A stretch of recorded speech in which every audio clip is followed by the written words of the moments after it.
সঘনাই হিন্দু মুছলমানক লৈ এছামে ৰাজনীতি চলাই থকাৰ মাজতে হিন্দু মুছলমান লোকে মিলিজুলি পালন কৰিলে গণেশ পূজা।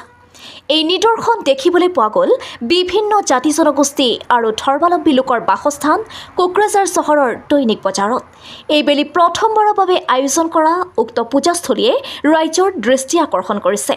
উল্লেখ্য যে বিভিন্নজনৰ পৰা বৰঙণি সংগ্ৰহ কৰাৰ পৰিৱৰ্তে কোকৰাঝাৰ বজাৰত বিভিন্ন ক্ষুদ্ৰ ব্যৱসায়ী পুহাৰীসকলে নিজৰ উপাৰ্জনৰ ধনেৰে উক্ত গণেশ পূজাৰ আয়োজন কৰিছে।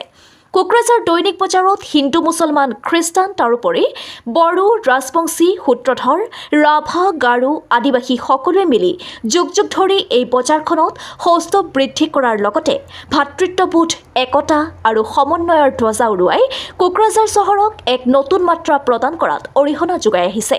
সেয়েহে এইবেলি প্ৰথমবাৰৰ বাবে আয়োজন কৰা সম্প্ৰীতি আৰু মিলনৰ এই গণেশ পূজা সমিতিৰ সভাপতি হিচাপে আছাদুল হুছেইনক গধুৰ দায়িত্ব দিয়া হয়। তেখেতৰ পৰিচালনাত সুন্দৰ আৰু সুশৃংখলভাৱে অনুষ্ঠিত কৰা গণেশ পূজাস্থলীত ভক্তপ্ৰাণ ৰাইজৰ ভিৰ দেখা গৈছে। আমি হিন্দু মুছলিম সকলে মিলিজুলি আমাৰ এই শাক পাচলি বজাৰখনত কৰি আছোঁ। আৰু আমাৰ এই বজাৰখনত আমাৰ এটা আমি চিন্তা ভাৱনা কৰি আছোঁ, এই মানুহ কয় হিন্দু মুছলিম ক'ত আছে? আমাৰ ইয়াত কোনো ভেদাভেদ নাই। হিন্দু কি মুছলমান একে আল্লাহৰ প্ৰমাণ, এইটো আমি বুজি পাইছোঁ। আমাৰ ভিতৰত নাই কোনো জাতিভেদ। আমি এইবাৰ গণেশ পূজা উপলক্ষে আৰম্ভ কৰিছোঁ আৰু কৰি থাকিম বুলি আশাবাদী আমি, আৰু কৰিও থাকিম। আমাৰ ইয়াত কোনো ভেজাল নাই বুলি আমি আশা কৰিছোঁ। আৰু এটা কথা হ'ল, আমাৰ এই চব্জি বিক্ৰেতাৰ বজাৰখনত আমি আৰু এটা আশাবাদী কি, আমাৰ ইমান দিন চাইছিলে আমাক কোনো মানুহ এনেকৈ পাত্তা দিয়া নাই। আমাৰ বহুত সমস্যা আছে ইয়াত।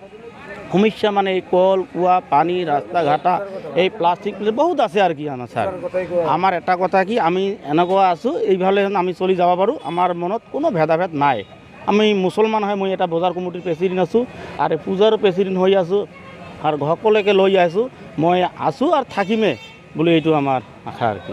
এটা আপোনালোকে এটা বাৰ্তা দিব নাই বুলি এইটো মই আশাবাদী ক'লোঁ। আমাৰ ইয়াত কোনো হিন্দু মুছলিম ভেদাভেদ নাই, এইটোৱে আশাবাদী। আমাৰ মানুহ যি কওক আমাৰ মনত নাই। এইটো দুই এটা মানুহ ক'ব পাৰে, আমাৰ মনত কিচ্ছু নাই, এইবিলাক ভেদাভেদ নাই। এইটো পূজাটাই প্ৰমাণ, এইটো পূজাটাই আমাৰ প্ৰমাণ। যিমান ৰাইজ আছে সকলোৱে, তাৰা আসামবাসী হোক, আমাৰ ইণ্ডিয়াতো হোক, ইণ্ডিয়াৰ বাহিৰতো হোক, চাব পাৰে। আমাৰ ইয়াত কোনো ভেদাভেদ নাই বুলি মই আশাবাদী আৰু কি। এই পূজাৰ আমাৰ কোকৰাঝাৰ শাক পাচলি বজাৰ কমিটিৰ সংস্থাৰ মই কেচিয়াৰ হিচাপে কৈ আছোঁ। আজি আমালোকে ফাৰ্ষ্ট এই বছৰ অপেনিং কৰিছে এই পূজাটো। ইয়াতে কোনো হিন্দু মুছলিম কোনো ভেদাভেদ নাই। আজি আছাদুল আলী ইয়াৰ প্ৰেচিডেণ্ট, আছাদুল হুছেইন ইয়াৰ প্ৰেচিডেণ্ট, আৰু যিমান আমালোকে চান্দা নিছোঁ বা কিবা কালেকশ্যন কৰিছোঁ, ইয়াতে মুছলিমো জড়িত আছে। ইয়াতে কয় যে আজি হিন্দু মুছলিম বেলেগ জেগা বিৰাট মাৰামাৰি হৈ থাকে। আমাৰ ইয়াত এই পূজা কমিটিৰ প্ৰমাণ পালোঁ যে আমৰা যে হিন্দু মুছলিম আমাৰ লগৰ ইয়াতে নাই। আমাৰ ইয়াতে পূজাহে লাগে, হিন্দুৰে হোক বা কাৰে হোক, পূজাহে লাগে। আমালোকে পূজা একদম আমালোকে ফাৰ্ষ্ট অপেনিং এই বছৰটো। নেক্সট আপোনালোকে আৰু ভাল পাব। আমালোকে খালি শাক পাচলি বিক্ৰেতাই কৰি আছোঁ এটা সংস্থা এই বছৰ, ঠিক আছে।